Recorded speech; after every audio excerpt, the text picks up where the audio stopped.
कभी कभी सबसे सुंदर कला सबसे बड़ी भ्रांति से जन्म लेती है। यही सत्य नीत्शे हमें बताते हैं अपने विचार ट्रांसेंडेंस इन आर्ट में।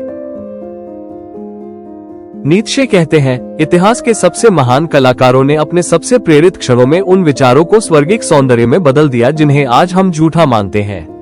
उन्होंने मानवता के धार्मिक और दार्शनिक भ्रमों को महिमा दी, और ऐसा वे तब तक नहीं कर सकते थे जब तक वे उन भ्रमों को सत्य नहीं मानते। उनके लिए कला केवल रंग और आकृति नहीं थी, वो आस्था की अभिव्यक्ति थी। वो प्रार्थना थी जो मनुष्य को ईश्वर से जोड़ती थी।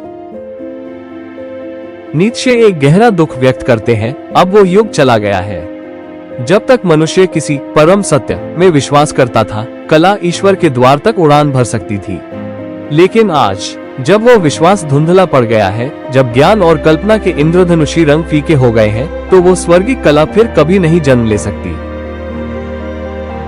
सोचिए, द डिवाइन कॉमेडी, राफाएल की पेंटिंग्स, माइकलएंजेलो की मूर्तियां, या वे गॉथिक कैथीड्रल्स जो आत्मा को हिला देती हैं, वो सब संभव हुआ क्योंकि कलाकारों को अपने सत्य पर अधिक विश्वास था।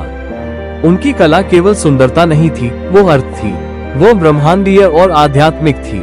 आज की कला में तकनीक है पर श्रद्धा नहीं, प्रयोग है पर प्रार्थना नहीं। नीत्शे कहते हैं, एक दिन ऐसा आएगा जब लोग ये कथा सुनेंगे कि कभी एक समय था जब कला में आस्था होती थी, जब कलाकार अपनी तुलिका से ईश्वर को छूने की कोशिश करते थे। वो कला केवल मानव की नहीं थी, वो मानव से परे थी। वो ट्रांसेंडेंस थी जो अब इतिहास बन चुकी है।